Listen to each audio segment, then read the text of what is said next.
Okay, I think we can get started. Thank you all for joining us today for the Lunchtime Art Talk, which, as many of you know, is a weekly series led by the Hammer curators on works from our collection. However, this series will focus on artists featured in Made in LA 2020, a version. Seeing as the galleries are unfortunately closed to the public due to the pandemic, we thought it was important to highlight works by the incredible artists selected for this year's biennial. My name is Ikechukwu Onyewuenyi. For those of you who do not know, I'm the curator assistant at the Hammer, and I served as an assistant curative performance for Made in LA 2020. I will be facilitating this afternoon's talk on Niloufar Emamifar. Joining me today is my colleague, curatorial assistant Vanessa Arizamendi, who will be helping me answer all your questions later in the program. A few Zoom notes before we begin. When the presentation starts, please select speaker view in the top right corner of your screen, and in the top middle of your screen, please click on view options to ensure side by side and fit to window are checked. Please note that today's program is being recorded. You have the option to toggle your camera on and off using the camera icon in the bottom left corner. So whatever you're most comfortable with, given that it's being recorded. You'll remain on mute until the end of the presentation, at which point Vanessa will help unmute me. Will help me unmute those who have questions. During the presentation, if you have any questions for me or Vanessa, including any technical issues, you can ask those using the chat feature at the bottom of your screen.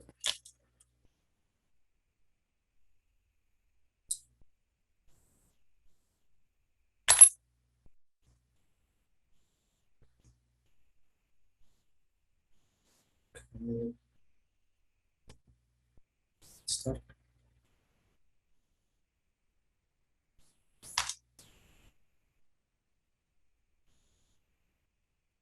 Does the presentation come up?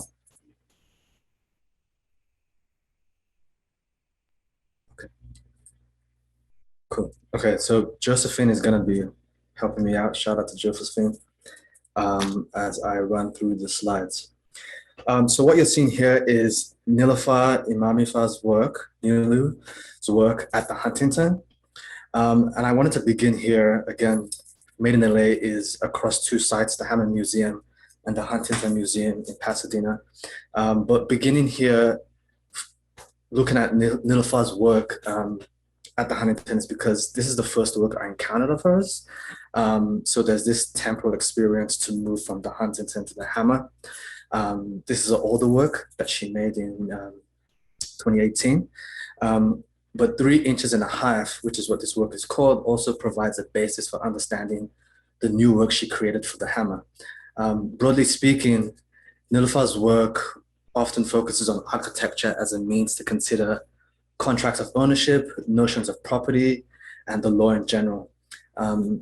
Broadly, she's interested in the genealogy of spaces and territories and how that interplay between material facts and the fictions that underlie real estate shape the history of buildings. Next slide. So the two parts in 3.5 are two silicone casts from the walls of two adjacent buildings in Koreatown on West Beverly Boulevard.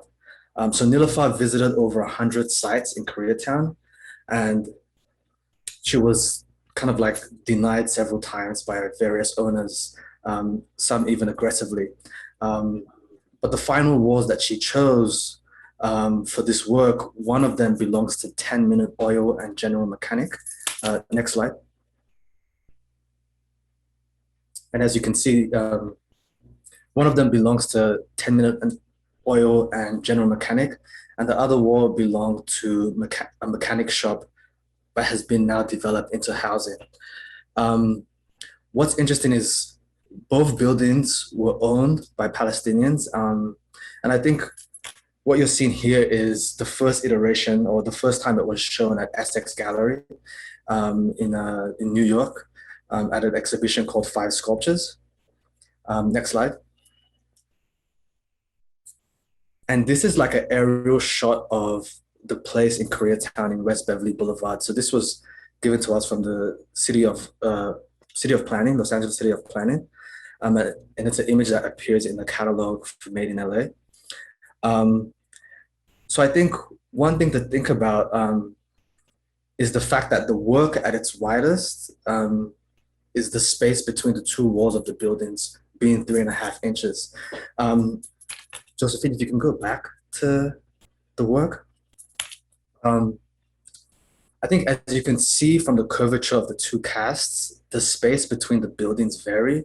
So some of it revealing more or less of itself in the casting process. So I think one thing to note with the title, the two buildings are 3.5 inches at its widest, but in some parts it's 2 or 2.5 or 1 inch. So even the name of the work becomes a pun since it's not precise.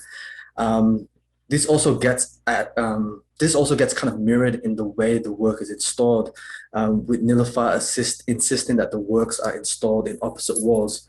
So it kind of like gets at the idea of the two buildings, and also the imprecise nature of the distance between the two buildings and where the work is installed within a space.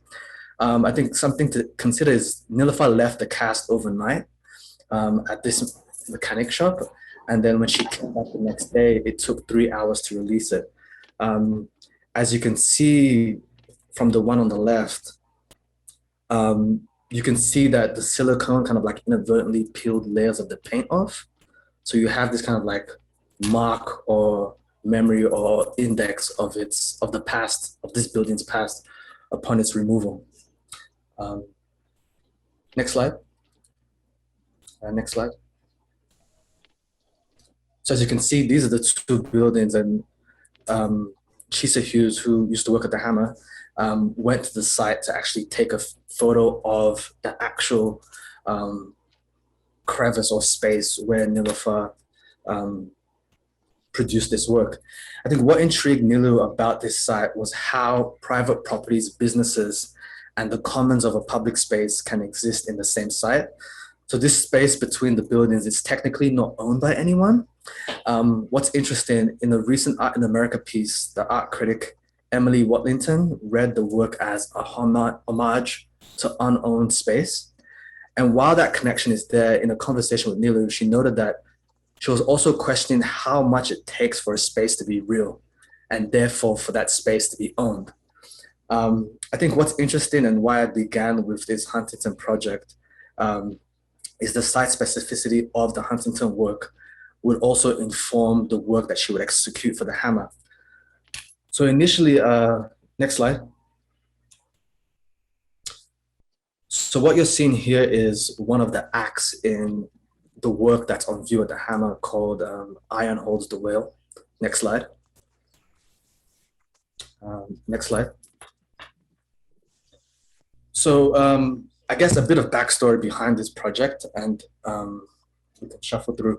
So back in 2019, when Niloufar came to LA, she traveled here because she was interested in an air rights project, and which is what she proposed. And she met with this lawyer who was involved in establishing the field of air rights in Los Angeles in the 80s. Specifically, this lawyer helped negotiate the deal between the LA Public Library downtown and McGuire Partners in 1986. And it was for the latter, McGuire Partners, to buy the air rights from the library so they can establish and build a skyrise. So Nilu wasn't really sure what form the project would take, but the lawyer refused to take on the case, claiming that his job is actually to take things out of the public commons. And in a few interview transcripts that Niloufar shared with us, the name of this work, Iron Holds the Will, actually came from this conversation. And I'll read a bit from the transcript. So the lawyer says, "Miss Emamifar, there's a quote in the book Moby Dick that says iron holds the whale. Well, the whale is not property. The whale is like a wild beast. But once I stuck my harpoon in it, the whale becomes my property. Iron holds the whale." It's this weird sort of miraculous thing where the whale goes from being a wild creature to being my property based on putting a harpoon in it. That's the demarcation system. If you don't have a demarcation system, you never have property. If I didn't have someone to demarcate what is mine, there wouldn't be a property. Here I give you a legal description. If you can't describe it, you don't have ownership. So next slide. Next slide. So I'm just gonna kind of giving you kind of like a lay of the land in terms of how the work unfolds. So quickly into the curatorial process, Niloufar kind of like realized that focusing on the air rights at the Central Library was too removed from the hammer. So consistent with her interest in the kind of like the materiality of property rights, she views Iron Holds the Will as a way to take the ideas of air rights within an institutional context such as the hammer. So specifically, she zeroed in on the practice of museum signage and lobbied a series of questions around how are donor spaces demarcated. So the donor signage could be read as these in-between liminal spaces, much like the sculpture at the Huntington. So for Iron Holds the Will, it's a play for the hammer that unfolds through a series of interventions across these institutional spaces within the museum. So the lobby, the terrace, the courtyard, and it's these spaces where the museum is adorned with donor names. So these delineated areas within the museum becomes a space for a stage and ultimately for an act. So here you're seeing Act 1, and Niloufar's kind of provided these set notes. So one part of the work is the signage, which indicates Act 1. And the signage of the Act 1 is stylized after the signage based on the donor name. So if we go back, previous slide, Josephine. So you see Act 1, and then the donor name Eunice and Soraya Nazarian lobby. So Niloufar was thinking about playing on this kind of like architectural donor signage. Next slide. So what you're seeing is then the set notes, and these are installed near the signage for each act. And each note kind of purportedly describes the space that the visitor is standing in, but it does so in an accurate way, in a fictional way, and it kind of rewrites the setting of the museum and prompts the viewer to kind of like imagine a different scenario. So there's a moment where it's like lobby sometime in the afternoon, and Niloufar kind of like goes through this poetic description of that is parts personal, parts kind of like fictional. Next slide. So here's Act 2. Next slide. Act 3. Act 2 again. So this is the Linda and Jerry Jenga project wall. Next slide. And to the left is Aria Dean's Le Simulacre lobby wall project. Next slide. Again, Act 2 also has its set notes. And I think we can make these available online later on. Next slide. Here's Act 3 in kind of like the upstairs foyer area. Next slide. Next slide. So this is one on the bridge. Next slide. So I guess when you look at these kind of like set notes, Niloufar was thinking of each act as a situation instead of architectural description. So her background is she was an architect. She's an architect. And she wanted to kind of create these ephemeral experiences from these architectural elements of the building. And it's interesting when Nilu comes back to this idea of play, you know, she led with these questions. What is the play about? And where is the play happening? And her answer was the play is the building. And so if you think of the play, if the play is the building, we can think of these accompanying notes as performative utterances, which kind of dovetails back to the idea of performativity. You know, if you want to think about Judith Butler. And the idea that words or languages in these set notes function as a type of like social action, but in a very kind of like poetic sense that shifts our attention away from the building and into this kind of like in-between realm where light, space, people, actions, the name of the benefactors adorned on the wall, and also the project itself. So the play in a way becomes a form of demarcation in itself. And this kind of circles back to a moment in the interview with the lawyer. And I think in a way it gets at this idea of creating a play. And I'll read the transcript again. Now that we're talking about the tragedy of the commons, well, we'll have the same thing here. We have a real attempt by people to take things out of the commons. This is probably why I'm not the right attorney to do this, because this is what I do. I will take stuff out of the commons because it's a matter of control. Look, I was just doing something. this was the children's center right next to the city building. And there was going to be a 10 feet of open area between where these children are playing and the city building. I said shit and went to the city and I was like, we have to get it right. I need to be able to lease this area. And they were like, what do you want to do with it? I said, nothing. We're just going to landscape it the same way you do. I'm going to do nothing with it. But what I'm going to do is exclude people because I don't want to have homeless campground right next to the children's playground. I need to lease this from you. And the whole reason I'm doing this is so homeless people can't camp here. It's not that I'm against homeless people, but it's really about this children's playground. Maybe many homeless people are great, but I don't need them out there. Next slide. So this is another of the acts in the commons area right near the restaurant. Next slide. This is Act 5, the set notes. Next slide.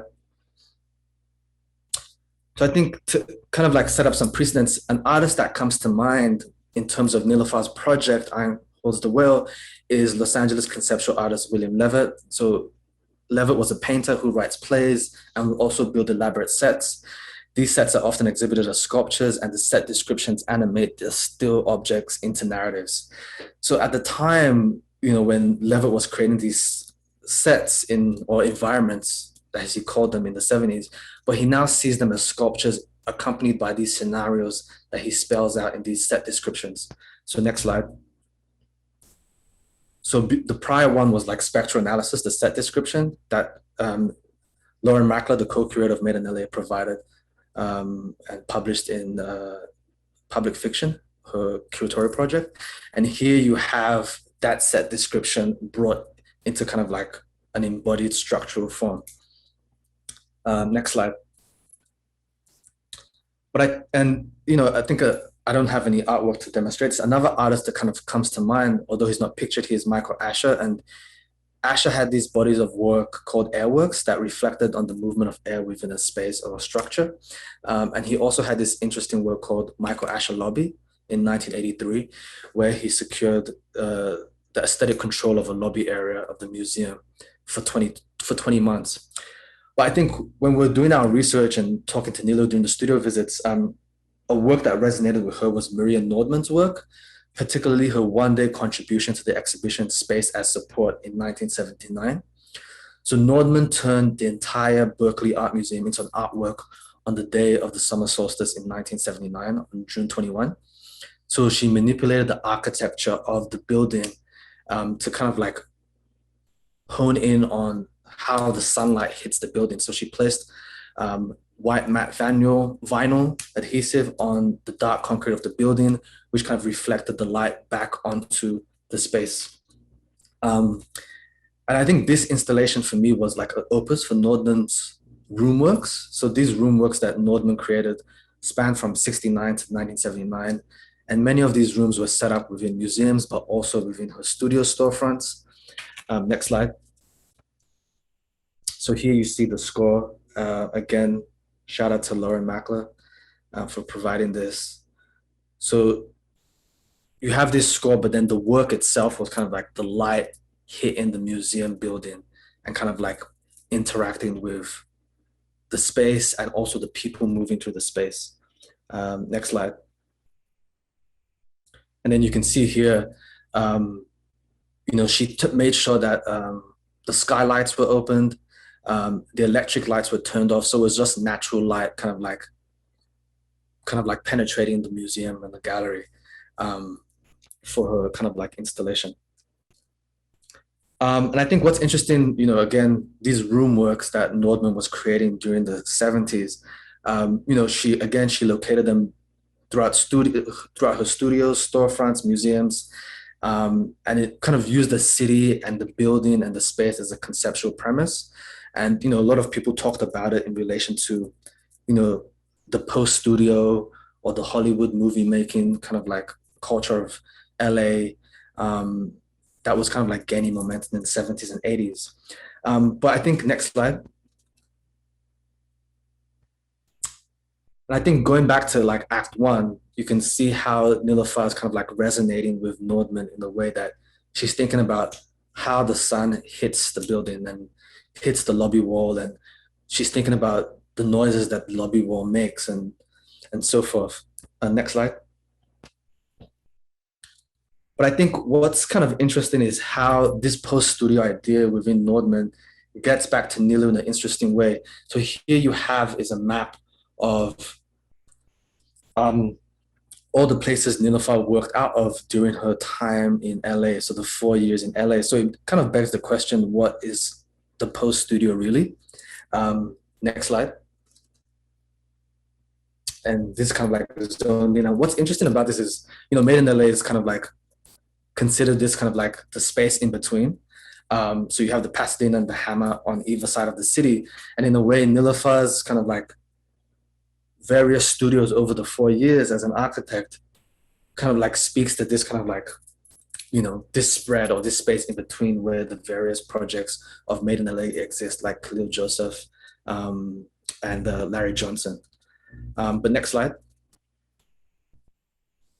But I guess what's interesting and what Niloufar was speaking about recently when we chatted on the phone was, she was heartened by the fact that the curatorial process helped her kind of navigate the realities of erecting work from afar, which is kind of an interesting through line given her work as an architect previously. And what you're seeing here is spreads from Niloufar's contribution to the catalog, and it kind of dovetails back to her interest in air rights, but it also kind of like speaks to this idea of the post-studio, or even this idea of, how does a biennial or an exhibition make space for kind of a precarious art worker or artist, and oftentimes thinking about the fact that that artist has to have a structure around them. So, Niloufar was very intentional about, initially she wanted to have all the zip codes of her studio as her studio shot. So if you go on the Hammer's Instagram, you can see various like studio pictures of the artists that appear in the Hammer catalog.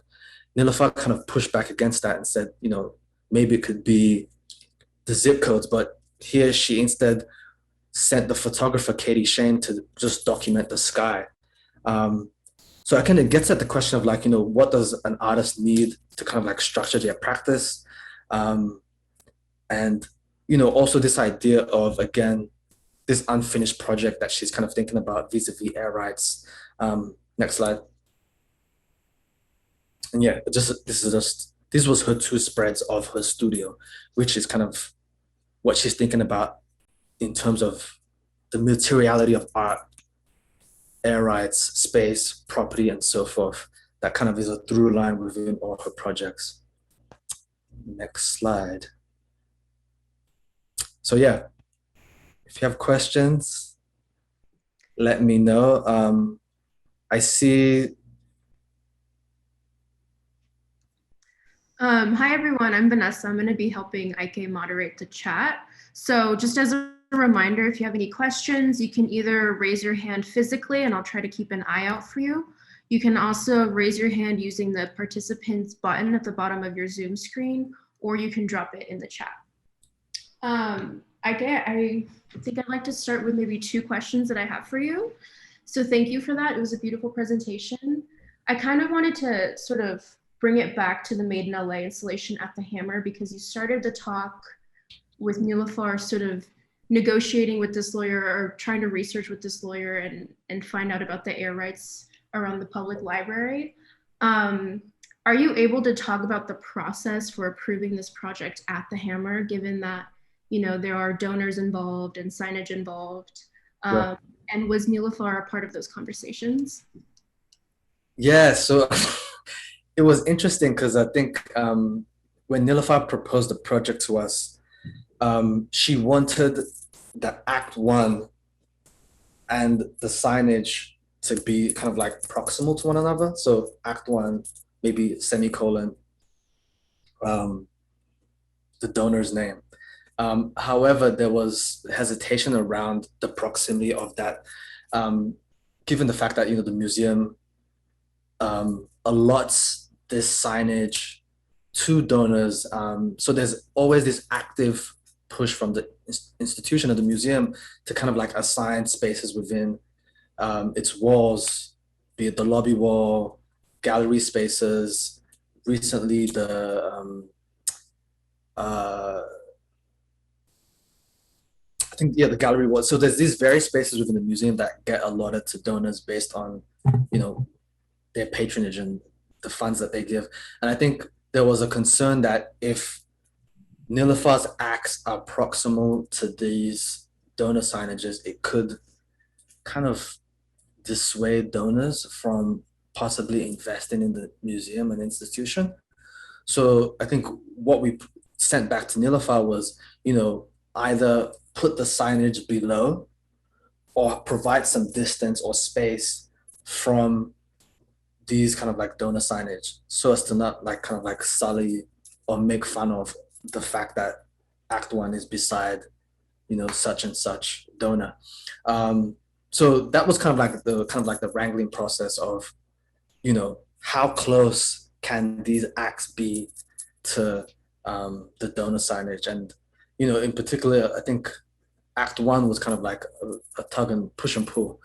But we eventually were able to kind of like get that on that wall. And, I think it looks great. So but I think for Niloufar, I think and also for us, Lauren, Miriam, and I raised questions about, if the lobby wall or if an area is kind of like demarcated to a donor, can areas within that area also get demarcated? Like if the lobby wall is kind of like demarcated, what about the stairs? What if a donor wants to like set aside, you know, you know, the something stairs or whatever? So it kind of brings that into relief. It kind of begs the question, like what isn't capitalized in the museum or what can't be capitalized in the museum? Yeah, it's kind of like what's up for sale, or what real estate can get kind of like moved around and kind of like um, And for you as the curator, I'm assuming then all those conversation happened sort of across the curatorial team. So you were sort of Niloufar's contacts, or did they get to directly dialogue with, like senior? Yeah, we served as like the in between that, but there's a point where, when there was kind of like resistance, I think Niloufar did want to kind of like speak to the institution to kind of get a sense of, um, just questions around, what do these acts and the proximity to them, how do they impinge on, fundraising efforts, Mm-hmm. So yeah, that was kind of like, and if that's the case, if these acts can't be proximal to um, the donor signage, then at least she wanted something in writing. So maybe if the project could not be realized, then that could be the thing in writing from the institution could serve as the project. Yeah. Yeah. And did you all have any sort of, I know that there was the pre-COVID Made in LA and the post-COVID Made in LA, but did you all think about sort of engagement with the public? Was the idea that, the public enters the lobby and then by happenstance they encounter these acts, or was the idea that people would be guided through, as far as like having a set program or a set time and date? Yeah, it's interesting because I think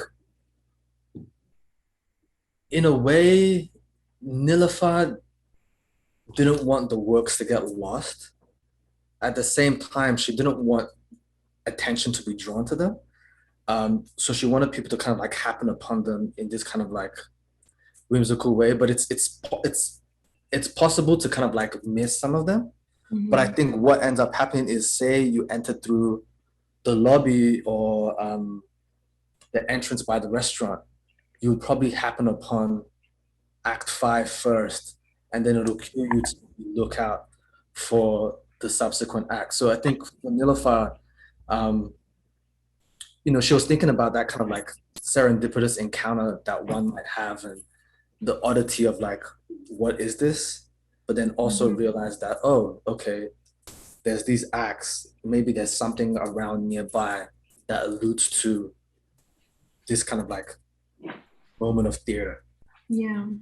So yeah, so it wasn't the hand holding wasn't, we didn't want to make it obvious, but as we've walked through the space, we've kind of you know highlighted them, as yeah.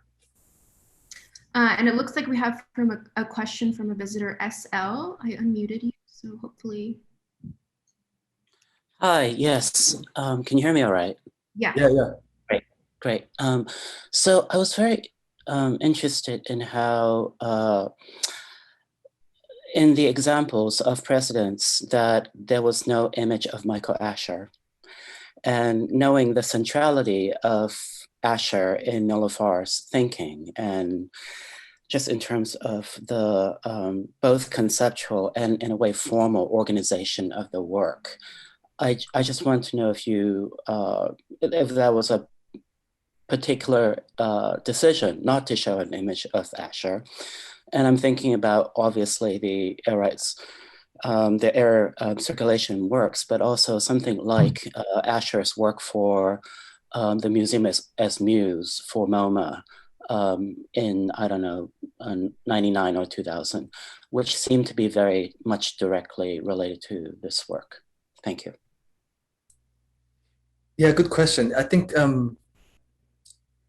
for us, it wasn't intentional. I think it was just it wasn't intentional not to include Asher. It was just like I mentioned, and also for me, it was also Asher wasn't kind of like a direct reference for Niloufar, but he was someone that kind of came up in conversations during our studio visit. So, but again, I just made mention to kind of like speak to Asher's work as kind of like um, as an example. But definitely, I agree. It's there's definitely like a through line between Asher and what Niloufar is doing, and yeah, I think we dropped in a link to Asher's work. I think for folks to kind of like sit in or look into and read, and yeah, but not an intentional kind of a mission. I can share it again. It looks like we have time for one more question, if there is one. I'm not seeing any in the chat. I'm also not seeing any raised hands. So I don't know, Ike, if you wanted to wrap up or sort of say a last piece.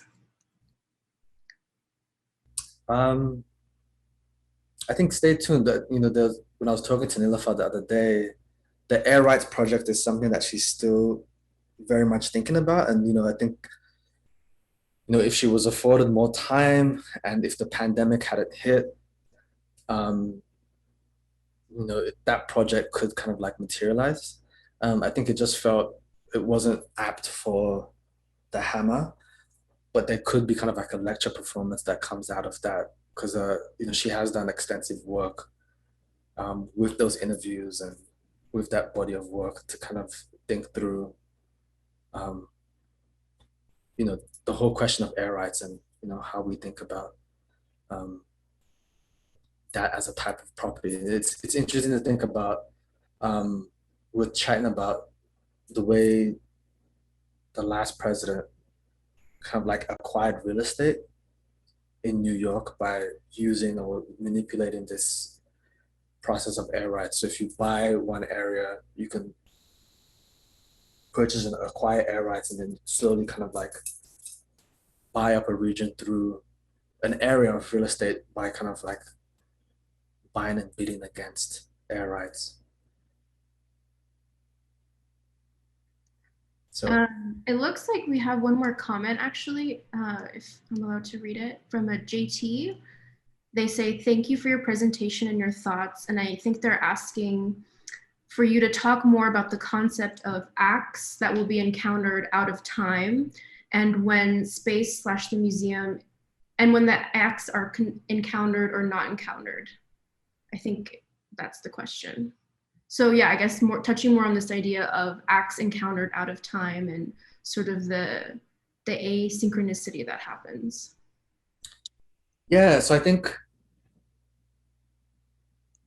coming across the various acts, I think one thing to kind of remark on is when you read all the acts, there's no kind of like linear narrative. And I think that gets to the asynchronicity of what this person picked up on. So that's a good question. And I think Niloufar was very intentional about that because she didn't want to, while the play is the building, and it's kind of like follows this kind of like sequential order. The reality is how one engages with the hammer as a building varies. So, you know, again, you can enter the lobby, or a different entrance, and you can move through the space quite differently. So in a way, if you read Act 5 or Act 3 or Act 4, but you miss another act, you're actually not missing anything, because each act is kind of like an individual kind of poetic reflection on kind of space, on that area within the museum. So in a way, I think how the acts unfold and how they kind of like appear throughout the museum kind of gets at this kind of like asynchronicity that wouldn't follow like a normal theatrical play. You know, when you read a play, you have kind of like, you know, Act 1, set notes, maybe a description of the scene, and then it follows and it follows. But even then, when you think about set notes within a play, some of it is constant, which is the building in this case, but then some of it isn't constant because it usually kind of like details what is to come within this scene. And I think in a way that is also reflected in Niloufar's act. So, you know, the asynchronicity kind of like works in one way, but it's also in sync in the way a theatrical play would kind of be written out and kind of like ordered in the form of it. Okay. I think that's all we have for today. Okay, thank you so much for coming. Okay. Thank you, Ike.